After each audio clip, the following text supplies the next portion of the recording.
Hoje é Sexta-feira Santa, um dos dias mais importantes aí, principalmente para a comunidade católica, mas acaba impactando todas as pessoas, porque afinal de contas também é feriado.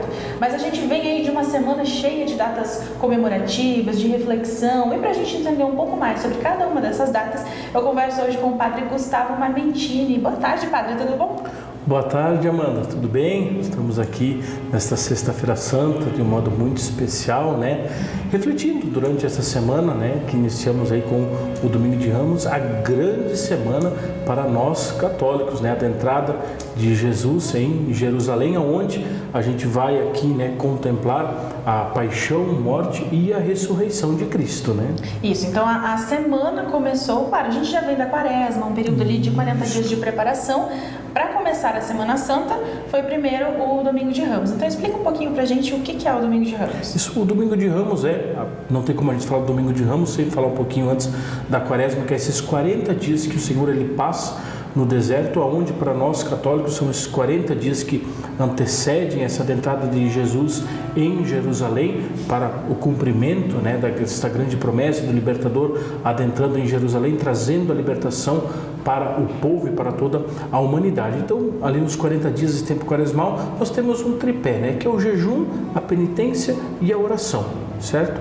E a dimensão do jejum, quando a gente olha nesse tempo quaresmal, faz jejum de alguma coisa que a gente gosta, vou dar um exemplo, um café ou algo que não vou passar os 40 dias sem, mas fazendo sempre no jejum, na penitência e na oração, essa dimensão da questão espiritual. Então, quando eu sinto falta de algo material, eu já me reporto à dimensão de o quanto a minha alma sente falta de Deus, do Criador, quando eu me afasto devido ao pecado, né? A penitência também reconhecer que eu sou pecador e que este tempo quaresmal e esse tempo da Páscoa que nós vamos começar aí também a celebrar, né, depois dessa Semana Santa, também penitência, reconhecendo, tudo isso é para nos auxiliar a cada vez mais sermos bons cristãos e levarmos adiante o Evangelho do Senhor. E a oração, né? Então, essa oração que é o grande alimento espiritual. Então, depois desse tempo quaresmal que o Senhor ali refletiu, esteve também com o Senhor as tentações do deserto, é um tempo que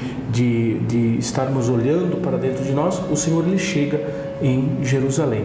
E um dado muito interessante, né, no último final de semana, no domingo, né, de Ramos, que a gente se recorda, até às vezes em filmes e tudo mais, que quando o rei voltava de uma batalha, ele voltava num cavalo esplendoroso, com bandeira, seu exército entrava posteriormente, toda aquela festa e tudo. E Jesus, ao entrar em Jerusalém, ele não está em cima, né, melhor dizendo, de um cavalo, né, não está com todas aquelas pompas humanamente falando, mas são pessoas humildes, são os ramos, são os mantos, são as roupas das pessoas que são colocadas ali para que o Salvador, mas essa dimensão espiritual, a libertação espiritual que chega para nós. O povo judeu esperava e ainda espera um libertador de uma dimensão deste mundo, né, ainda hoje para os judeus, né, o libertador vai reconquistar o templo, né, de Jerusalém. Para nós o libertador é Jesus Cristo. Ele entra em Jerusalém, mas trazendo de uma forma muito especial esse grande projeto do amor incondicional, mas que é de uma revolução do coração, uma revolução do pensamento, uma revolução espiritual, né? Certo, então o Domingo de Ramos a gente vem ainda trazendo essa parte mais festiva, né? Uma energia mais festiva. Isso. A próxima data importante que a gente tem seria na quinta-feira, que é conhecida também por conta do lava-pés. E esse representa o quê? Isso, que foi no dia de ontem, né? Que também é o dia conhecido como instituição do sacerdócio. Então, depois que o Senhor ali adentro, ele vai fazer a ceia, né? Vai realizar a Santa Ceia com os seus. E ali o lava-pés, um ato de humildade também, o Senhor lava os pés. Ele diz: o maior dentre todos é aquele que serve, aquele que se coloca a serviço. E ele diz: tomai todos e comei, né? Este é o meu corpo, tomai todos e bebei, este é o meu sangue, fazei tudo isso em memória de mim. Né? Então ele institui tudo aquilo que nós fazemos na Eucaristia, celebramos na Eucaristia, onde ali não é mais pão, não é mais vinho, mas é legitimamente o corpo e o sangue do Senhor para nós cristãos, o que foi feito há mais de 2000 anos naquela data, para nós hoje nós repetimos, e é a mesma atitude, né? Aí pela sucessão depois apostólica também, tudo com ali o padre hoje, né? O sacerdote, né? Em persona Christi, junto com a Assembleia, então celebra a Eucaristia, né? Certo, e assim chegamos na Sexta-feira Santa. A gente pode dizer que a Sexta-feira Santa é o dia mais importante de todo esse tríduo? Funciona da seguinte forma: o tríduo pascal inicia na quinta, sexta e o sábado. Então hoje nós estamos, podemos dizer, no meio, mas de uma única celebração. Se você se recordar ontem, quem foi na celebração ontem, viu que o padre não deu a bênção final, certo? Iniciou tudo e tal, chegou no final. Tem alguns que colocam, algumas comunidades, né, que expõem o Santíssimo, outras somente âmbulo. Então, estamos no momento de adoração. Cristo morto. Então, a celebração começou ontem, na quinta-feira, e ela só vai terminar amanhã com a celebração do sábado de Aleluia. Então, podemos dizer que o tríduo, a celebração do tríduo pascal, sim, ela é com certeza aí muito importantíssima para nós católicos e para a fé cristã, né? Para essa dimensão de celebrarmos o nosso grande libertador, o Deus enviado, né? Junto de nós, e que aqui traz essa grande libertação espiritual para nós, onde ele sepulta o pecado, e pelo batismo, posteriormente nós, e aceitando ele, nós estamos na sua luz, no seu amor, na sua misericórdia, né? Certo, então a gente começou com esse período de preparação, de reflexão, aí vem já nessa parte da Semana Santa, que é seguindo a história cronologicamente. Isso. E chega no sábado, temos o sábado de Aleluia e o domingo de Páscoa. O que eles representam? Então, o sábado de Aleluia é justamente onde nós celebramos a luz, a ressurreição. Então tem alguns movimentos até que celebram ali da meia-noite a parte da madrugada, porque foi de manhã bem cedo, né? Domingo de manhã, que seria o primeiro dia da semana, né? De manhã bem cedinho. Então às vezes tem o que eles chamam vigília pascal. Nós celebramos aí das 19h30, uma celebração um pouco maior, vai até lá umas 9, um pouco, alguma coisa nesse sentido. Mas tem gente que faz a vigília mesmo, a noite toda, entendeu? Então, para de manhã cedo. Então, daí a vigília pascal, e depois no domingo, daí é o domingo de Páscoa mesmo, né?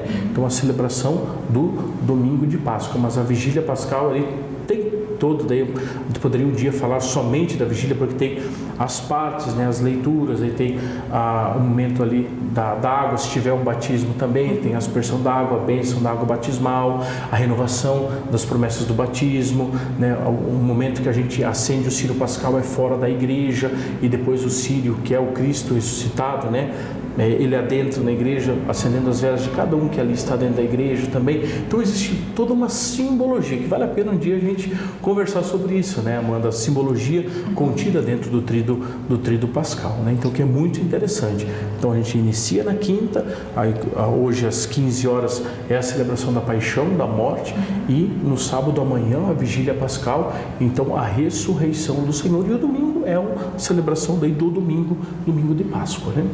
Então essa foi uma breve explicação para a gente entender um pouquinho, então, por que essa semana ela é tão cheia de atividades, cheia de simbolismo, né? E é claro que dentro de todos esses dias tem ali ritos específicos, né, dentro, que daí seria um assunto aí para uma tarde toda, né, padre? É, isso mesmo. Então, para a gente finalizar, aproveitando que então hoje é sexta-feira, amanhã já é sábado de Aleluia, chegando também o domingo de Páscoa, uma mensagem para os nossos telespectadores agora para este final de semana que a gente celebra a Páscoa. Isso, de modo muito especial, Amanda. Queridos e amados telespectadores da Tarobá, quero desejar a vocês uma feliz e santa Páscoa, que esse momento que nós passamos aqui, principalmente do tríduo pascal na Semana Santa, de refletirmos, né, esse Cristo que sofre, ele é flagelado e que morre por amor a cada um de nós. Ele não permanece na morte, mas sim, queridos irmãos e irmãs, ele ressuscita, nos trazendo a vida em abundância. E a mensagem que o Padre quer deixar: não existe dificuldade, não existe situação que junto com Cristo, onde nós colocarmos os nossos sentimentos, aquilo que nós passamos em nossa vida, no coração amoroso e misericordioso de Deus, colocarmos na cruz de Cristo, não existe situação que nós não podemos superar, estarmos glorificados com o Senhor, ressuscitarmos com o Senhor. Então que busquemos, não só neste dia, não só no tempo quaresmal, mas sempre através da nossa oração, estar em comunhão com o Senhor, caminhando a partir da sua luz, do Cristo ressuscitado.